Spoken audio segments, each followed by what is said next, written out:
दोस्तों नमस्कार। आज हम बात करेंगे हॉट सीट करहल के बारे में।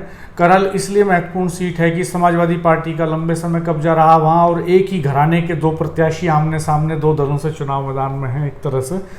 और हमारे साथ वरिष्ठ पत्रकार राजेश शर्मा जी मौजूद हैं। राजेश भाई साहब, आपका चैनल पर स्वागत है। धन्यवाद डॉक्टर।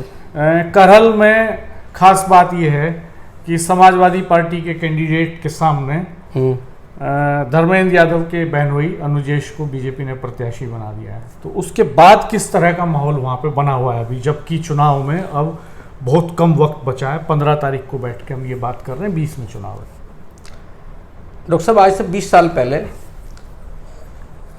साल पहले सोबरन यादव थे, तो तब बीजेपी ने वो सेंधमारी का प्रयास किया था। वहाँ बीजेपी ने अपना प्रत्याशी दर्शन पाल यादव, बड़े वहाँ नेता थे और वो मुलायम सिंह के बहुत करीबी थे। आपस में कुछ खींचतान हो गई थी, तो सोबरन सिंह को चुनाव लड़ाया बीजेपी ने और सोबरन सिंह जीत गए थे। वहाँ बीजेपी उस समय जीती थी। और इस बार भी ये दूसरा वाकया है जब वहाँ बीजेपी ने सेंधमारी करने का प्रयास किया, और इस बार तो जो रिश्ते हैं, रिश्तों के बीच में सेंधमारी करने का प्रयास किया बीजेपी ने। भाई इस समय मैदान में फूफा और भतीजा हैं। जो अनुजेश प्रताप यादव हैं वो धर्मेंद्र यादव के बहनोई हैं, और तेज प्रताप यादव के चूँकि वो फूफा हैं। और आप देखो, दो परिवारों के बीच में दो जो रिश्ते हैं, इनके बीच में इस तरह की जंग छिड़ी हुई है। हालांकि ये जो एरिया, जो करहल क्षेत्र है, ये दरअसल वहाँ का जो यादव हैं वो तो मानते मुलायम परिवार को यह चलती है, पर यह है कि समय बदलते टाइम नहीं मिलता। सोबरन सिंह यादव भी ऐसे ही थे, तब भी लोग ये कहते थे कि भाई ये मुलायम सिंह उस समय जीवित थे कि मुलायम सिंह के सामने क्या करेंगे, लेकिन वो उन्हें पटक नहीं देती थी। वो जो है वो जीत गए थे चुनाव में, 2017 चुनाव में। तो मुझे लग रहा है कि करहल तो बहुत रोमांचक, और इसमें बताएं डॉक्टर साहब, जिस तरह पश्चिम यूपी में मीरापुर विधानसभा सीट है ना, ये हॉट सीट है।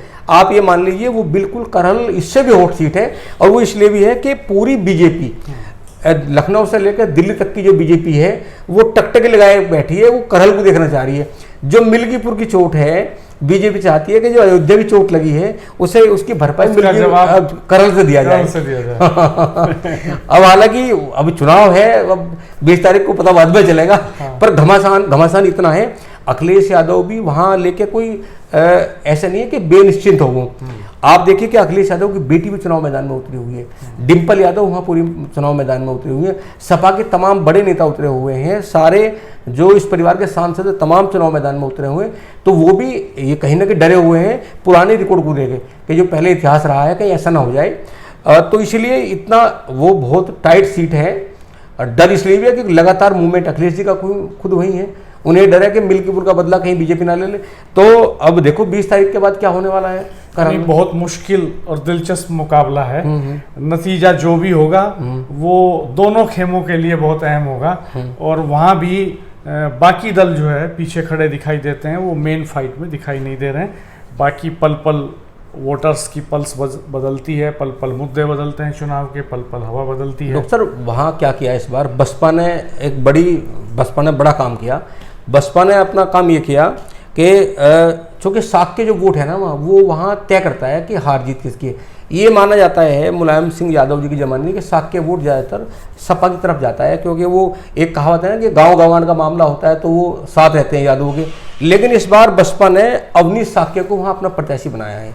तो वो जो साक्य वोट है, जो सपा का वोट है, अगर वो, क्योंकि बीजेपी को पता हमें मिलता नहीं है, अगर साक्य वोट बसपा की तरफ चला गया तो इसका नुकसान कहीं ना कहीं सपा को हो सकता है। हालांकि चुनाव तो टाइट है ही है। दोस्तों कमेंट बॉक्स में लिख करके बताइएगा अपनी प्रतिक्रिया। आप क्या सोचते हैं करहल में क्या होने जा रहा है, कितना दिलचस्प मुकाबला है, कौन कितने पानी में है। आपके कमेंट्स बहुत वैल्यूएबल होते हैं, आपकी राय हमारे लिए बहुत महत्वपूर्ण है। हमारे चैनल पर बाकी सीटों की स्थिति का राउंड अप भी देखिएगा, और मीरापुर पर विशेष कवरेज हमारी लगातार चल रही है, क्योंकि सबसे ज़्यादा हॉट सीट बनी हुई है वेस्टर्न यूपी की मीरापुर। धन्यवाद, नमस्कार।